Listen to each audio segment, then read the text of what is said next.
Hey, ladies and gentlemen, this is Carmine Sabia for Explain America, and Peter Doocy finally got his answer from Karine Jean-Pierre, the White House press secretary, after she tried to avoid answering him just the day before. Before we get started, please make sure you like, comment, share, and subscribe. Those little things really help us out, and they help our channel continue to grow. It was just one day after Peter Doocy got danced around by Karine Jean-Pierre. She danced around trying to answer his question about the migrant crisis, particularly at Eagle Pass, Texas, where things have been, well, were out of control. They're getting more under control now. And Steve Doocy, Peter's father, he did not like the exchange they had, and he railed against it when he talked on Fox and Friends just the next day. He was furious with the way the press secretary treated her son, and when she got there, she mentioned that to Peter Doocy. And she said, your dad was really upset yesterday, so let's try this again. And, Doocy was cordial, but he got his answer. Let's take a look. I know your dad had some thoughts about our back and forth yesterday, so maybe we should try this again. Same question as yesterday. Can you repeat the question? What do you call it when 10,000 people illegally cross the border in a single day?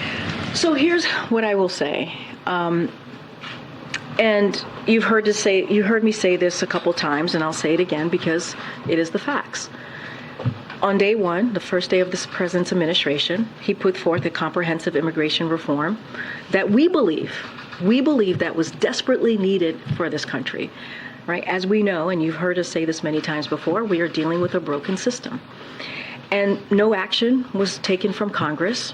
And so what the president was able to do, he imposed consequences for those who do not have the legal basis to remain. And he has removed more than 250,000 individuals. This administration has done so since May 12th. And so we've taken action. The president has secured. He also secured record funding. And let's not forget, this record funding that the president fought for over the last year or so was opposed by the House Republicans. This is something that they opposed and didn't want to see. And so what it allowed us to do is actually hire about 25,000 more, bring on CBP agents, and really do something that was historic that we hadn't seen.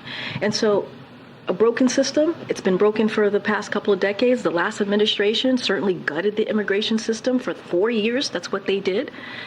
And you had Speaker McCarthy and the Republicans in Congress who continuously take steps to undermine what is currently happening, trying to undermine getting border security. We saw that this week with the CR, where they put forth another piece of legislation to propose continuing to cut some important resources that's needed, whether it's CBP. 800 fewer CBP is what they wanted to do. 50,000 pounds of cocaine. That's what it would hurt, right? In trying to prevent that from coming in, right? When you think about more than 300 pounds of fentanyl, when you think about more than 700 pounds of heroin, more than 6,000 pounds of methamphetamine to enter the country, that's what they were trying to prevent from the work that we're trying to do, prevent from coming into the country. So we would love to do this in a bipartisan way, but we're not seeing that. What we're seeing from House Republicans is wanting to defund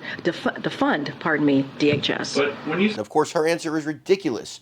The migrant crisis has exploded under President Joe Biden. He's doing hardly anything. If you could say, I guess there's things on paper you could say he's doing, but this problem did not exist to this level before Joseph Biden. And now he's talking about giving these people work permits and letting them work. And this is what they're going to replace American workers with. Cheap labor. That's what this is all about. This is all about cheap labor. That's why the Republicans don't move on it either. This is two parties that are, in my opinion, absolutely just, I can't say the words because I'll get banned, but they're sticking it to the American people and on the altar of cheap labor. And it's a shame what's happening here. It's not just the changing demographics. It's not just voting blocks. It's cheap labor. That's what this is about. Make no mistake about it. And that's why I don't think anything's being done about it. I want to know your guys' opinions on this, so please let me know in the comments. What do you think the real reason is? Also, please make sure you like, comment, share, and subscribe because that really helps us out. I'm Carmine Sabia. This is Explain America. We love you guys. God bless you. Take care, everybody.